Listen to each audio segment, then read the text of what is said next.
Hello दोस्तों, स्वागत है आप सभी का हमारे यूट्यूब चैनल पुष्पोम एजुकेशन में। दोस्तों, आज की कक्षा में हम लोग अलंकार पढ़ेंगे।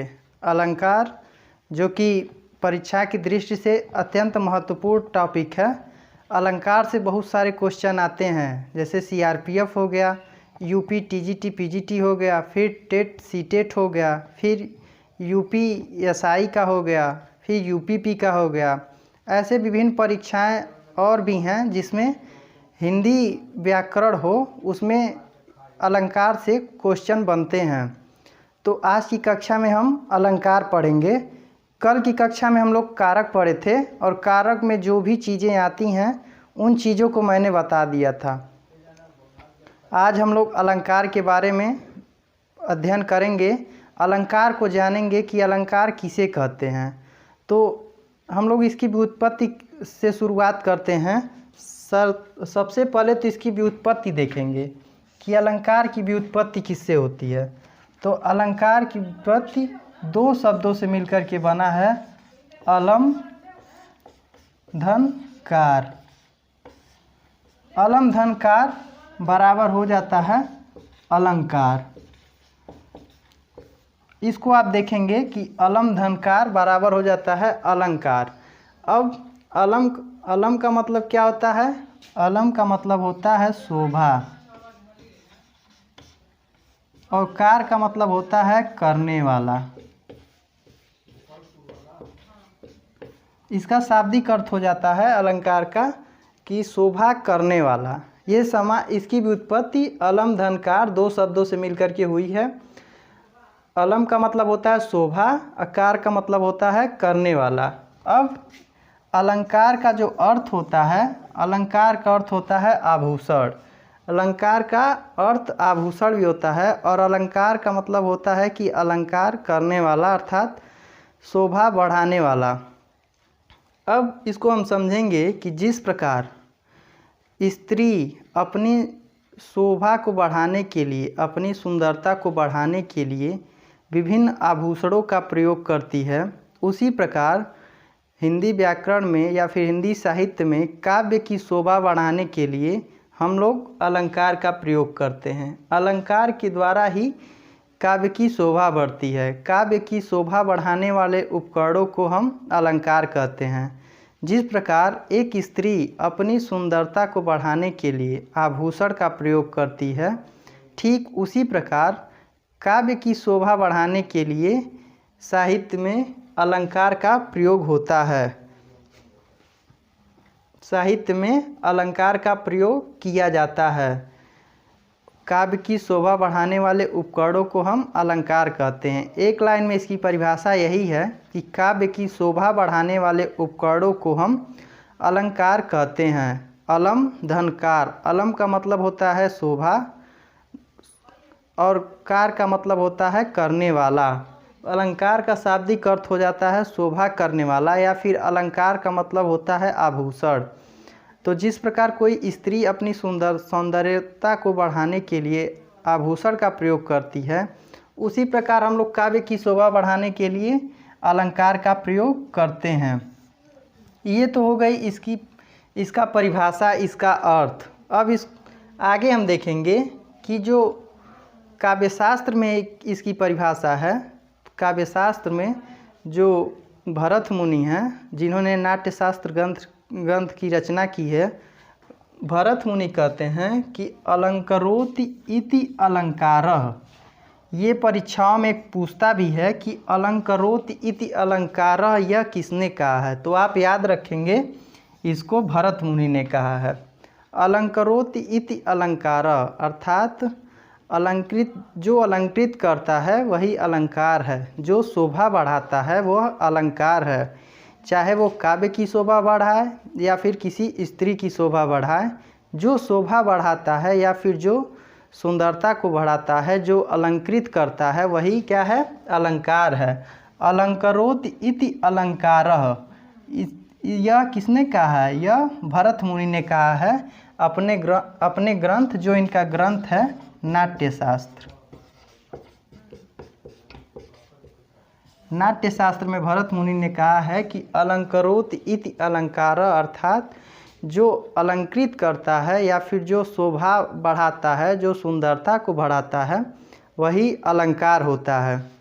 अब ये हो गई इतनी बातें। इतने में से ही बहुत सारे क्वेश्चन बनते हैं। जैसे पहले पूछ देगा अलम धन कार, इसका जब हम इसका संधि विच्छेद करेंगे अलंकार का तो क्या होगा। तो यहाँ पे देखेंगे कि अलम धन कार, अलंकार का संधि विच्छेद होता है अलम धन कार। अलम का मतलब होता है शोभा, कार का मतलब होता है करने वाला। फिर अलंकार का शाब्दिक अर्थ होता है आभूषण। और भरत मुनि ने अपने ग्रंथ नाट्यशास्त्र में कहा है कि अलंकरोत इति अलंकार, अर्थात जो अलंकृत करता हो, जो शोभा बढ़ाता हो, वह क्या है, वह अलंकार है। अब हम देखेंगे अलंकार के भेद। अलंकार के भेद, तो अलंकार के मुख्यतः 3 भेद हैं। एक होता है शब्दालंकार, दूसरा अर्थालंकार और तीसरा उभयालंकार। मुख्य रूप से 2 ही होता है, शब्दालंकार, अर्थालंकार। अगर कोई पूछता है कि अलंकार मुख्य रूप से कितने होते हैं तो 2 होते हैं, शब्दालंकार और अर्थालंकार। यदि कोई पूछता है कि अलंकार कितने होते हैं तो आप तीनों का नाम बताएंगे, शब्दालंकार, अर्थालंकार और उभयालंकार। यदि कोई मुख्य रूप से पूछता है तो बस 2, शब्दालंकार और अर्थालंकार। काव्य में जब शब्दों में चमत्कार उत्पन्न होता है तो वहाँ पे शब्दालंकार होता है। काव्य में जब शब्दों में चमत्कार उत्पन्न होता है तो वहाँ पे शब्दालंकार होता है। अब शब्दालंकार के भी कई सारे भेद होते हैं। इसको हम देखेंगे कि शब्दालंकार के पहला भेद है अनुप्रास, फिर दूसरा यमक, फिर श्लेष, फिर विप्सा, फिर वक्रोक्ति। यह अनुप्रास के अंतर्गत आते हैं। पहला भेद है अनुप्रास, शब्दालंकार का यह भेद है।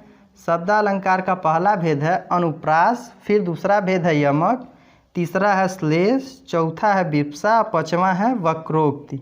ये तो रहा शब्दालंकार का भेद। शब्दालंकार का मतलब क्या होता है, जहाँ शब्दों में चमत्कार उत्पन्न करके काव्य को सजाया जाता है। जहाँ शब्दों में चमत्कार उत्पन्न करके काव्य को सजाया जाता है वहाँ पे शब्दालंकार होते हैं। और ये शब्दालंकार के भेद होते हैं अनुप्रास, यमक, श्लेष, विप्सा और वक्रोक्ति। अब अगला आता है अर्थालंकार। अर्थालंकार किसे कहते हैं कि जहाँ पर अर्थ में चमत्कार उत्पन्न होता है। यहाँ पे शब्द था तो यहाँ शब्द में चमत्कार उत्पन्न हो रहा था, यहाँ पे अर्थ है तो यहाँ पे अर्थ में चमत्कार उत्पन्न होगा। तो जहाँ काव्य में अर्थ में चमत्कार उत्पन्न हो वहाँ पे अर्थालंकार होता है। जहाँ अर्थ के माध्यम से काव्य के सौंदर्य में वृद्धि हो, जहाँ अर्थ के माध्यम से काव्य के सौंदर्य में वृद्धि हो, वहाँ पे क्या होता है, वहाँ पे अर्थालंकार होता है। अब अर्थालंकार के हम भेद को देखेंगे। अर्थालंकार में क्या क्या आता है। पहला आता है उपमा, फिर दूसरा है रूपक, तीसरा है उत्प्रेक्षा, चौथा है मानवीकरण, 5वां है विरोधाभास, 6वां है संदेह, 7वां है अतिशयोक्त, 8वां है भ्रांतिमान। एक बार फिर से हम देखेंगे कि जहाँ अर्थ में चमत्कार उत्पन्न होता है या फिर जहाँ अर्थ के माध्यम से काव्य की शोभा को बढ़ाई जाती है वहाँ पे अर्थालंकार होता है। पहला है उपमा, दूसरा है रूपक, फिर उत्प्रेक्षा, फिर चौथा मानवीकरण, फिर विरोधाभास, संदेह, अतिशयोक्त, भ्रांतिमान। यह अर्थालंकार के अंतर्गत, जो अर्थालंकार के भेद हैं उसके अंतर्गत आता है। ये चीज़ें भी परीक्षाओं में पूछती हैं। कोई 3 दे देगा शब्दालंकार का और कोई 1 दे देगा अर्थालंकार का। इसमें से कहेगा कि कौन सा अर्थालंकार है तो आपको बताना पड़ेगा, या फिर सारा मिक्स करके कोई भी पूछ सकता है। तो आप इन चीज़ों को याद रखे रहेंगे तो आप आसानी से बता लेंगे। अब आता है उभयालंकार। उभयालंकार क्या होता है, जिसमें शब्दालंकार और अर्थालंकार का दोनों का योग हो, वहाँ पे उभयालंकार होता है। जहाँ पे शब्दालंकार और अर्थालंकार का योग हो, वहाँ पे क्या होता है, वहाँ पे उभयालंकार होता है। जहाँ पे शब्दालंकार और शब्दालंकार और अर्थालंकार के योग को हम उभयालंकार कहते हैं। इसमें दो आते हैं, संश्लिष्ट और संकर। आपको मुख्य रूप से इन दो शब्दालंकार को और अर्थालंकार को, इन दो चीज़ों को अच्छे से पढ़ना है, क्योंकि एग्ज़ाम में या फिर कंपटीशन परीक्षाओं में इससे ज़्यादा क्वेश्चन बनते हैं। तो आपको इस चीज़ को अच्छे से पढ़ना है, और पढ़ लेंगे आप अच्छे से तो आपको लगेगा कि जो भी क्वेश्चन आ रहे हैं एग्ज़ाम में वो आपसे बन जाएंगे, आप उस क्वेश्चन को कर लेंगे। तो आज की कक्षा में बस हम लोग अलंकार का जो सामान्य परिचय है इसी को देखेंगे। कल की कक्षा में हम लोग बारी बारी से शब्दालंकार के एक एक भेद को देखेंगे, और फिर अर्थालंकार के एक एक भेद को देखेंगे, और फिर उभयालंकार। ये तीनों हम लोग बारी बारी से थोड़ा थोड़ा करके देखेंगे। एक बार समझाने से बातें समझ में नहीं आती हैं, एक बार ज़्यादा समझ लेने से बातें समझ में नहीं आती हैं। तो हम थोड़ा थोड़ा करके टॉपिक, थोड़ा थोड़ा करके पॉइंट बाय पॉइंट इसे समझते जाएंगे। आज की कक्षा में बस इतना ही। आप इस वीडियो के माध्यम से इसे समझ लेंगे।